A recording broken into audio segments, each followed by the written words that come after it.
Hürmetli vatandaşlık şiemizden devamını alayız. Endiki mavzumunda. Bugün çizsak 2020 yıl 4. ayının 15. günü hafta çarşamba. Endiki mavzumunda vatandaş. Dünya Sayya Teşkilatı'na xat evetip materyal talep kıldı. Amerika Koşmuş Ştatları Devlet Meclisi tacisi Maviros'ni resmi tekşürüşke başladı. Mavzulu haber 4. ayının 15. günü Amerika avazından Xitay programımız ilan kılındı. Haber mındak başlandı. Washington, Amerika diyene tacisi Maviros bilen jukumlanğalla 600 mıngdan eşip gitti. Amerika memuru dairle ve Devlet Meclisi tekşürüş ponksisini resmi şıkı düşürüp, jukumluk virüsünün başlanış menbiini tekşürüş, hem de Dünya Sayya Teşkilatı Cunguğu hemkarlaşıp, uçurunu yoşuruş cihette zadakançılık rol oynadı, tekşürüşke başladı. Amerika alimleri mındak görsetti. Dünya Sayya Teşkilatı'nda en zor mesele bu teşkilatın özü de emas. Belki bu teşkilatın rehberi bolgan Tedros Adhanom meselesidir. Senatör Rick Scott, yani başka devlet meclisi azaları cumhuriyetçilerden haftanın 2. gün 4. ayının 14. günü imza koyuyor. Xat yazıp Tedros'a evetti. Hem devlet meclisi Dünya Sayya Teşkilatı'nı tekşürüş doğrusu da gualık bir yığını açıdığan buldu. Hem Dünya Sayya Teşkilatı'nın jukumluk virüs doğrusu da ahval ma'lum kılışını hem uçur bir işini talep kıldı. Gerçi Amerika Koşmuş Ştatları Devlet Meclisi Dünya Sayya Teşkilatı'nın özünün jukumluk virüsle alakadar çukur tekşürüp tahlil kılışını müracaat kılgan bolsa mı? Hazırgıcı biz her kandak bir hareket görmedik dep görsetti. Senatör Scott yazgan xitide. Cungo meselesi de katlı qoldap qarılıdığan senatör Scott, jukumluk virüs Amerika'da tarqalgandan beri Dünya Sayya Teşkilatı'nın jukumluk virüsünün jokşi jarayonida onun rolini bir qancha qatam tanqid qilgan edi.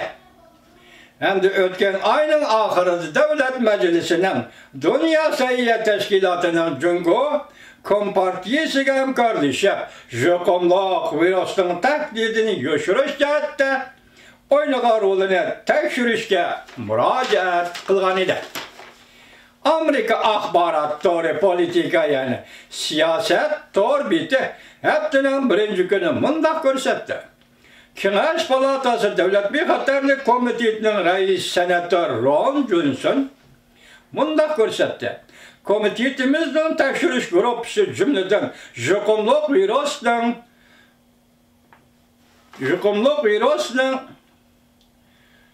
Amerika'nın jukumluk virüsünün menbiine yazılan xat göz aynak bilen masaj mavadı geçirinler vatandaşlar. Virüsünün menbiine Amerika hükümetinin kaytırgan cevabını hem de Dünya Sayya Teşkilatı'nın oynagan rolünü umumizler tekşürüdür.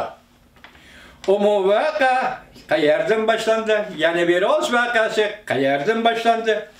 Yani jukumluk virüs hayvanatlardan adam bedeniga köçüp geldi mi? Ya ki Cungo'nun tecrübe harısından çıkıp gitti mi? Wisconsin Ştatlık Cumhuriyetçiler Partisi'nin azası Senatör Johnson şundak sual koydu. Dünya Sayya Teşkilatı'nın uçurunu yoşuruş cihette oynagan rolünü bilişimiz gerek. Senatör Johnson takipleip mındak görsetti. Kengaş Palatası Devlet Bexatarlık Komitetinin közütüşü, tekşürüşü umumyüzlük buludu. Amerika Koşmuş Ştatları hem jukumluk virüsünün özgürlük gücü aldıda özüne tekşürüşke düş kelidir.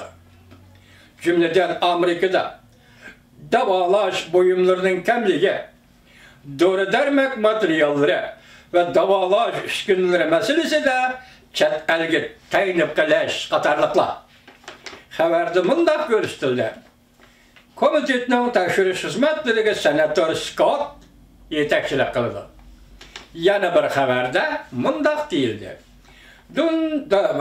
Amerika Qo'shma Shtatlar davlat ishlokoti Mike Pompeo Amerika Dunyo sayyor tashkilotini uzr-kesil isloh qilishga izlanadi deb ko'rsatdi. Prezident Trump Dunyo sog'liq tashkilotiga berdigan yordam pulini vaqtli to'xtatishni e'lon qilishdan avval Amerika Qo'shma Shtatlarining davlat ishlokoti Mike Pompeo bunda ko'rsatdi. Amerika Dunyo sayyor tashkilotini uzr-kesil isloh qildi.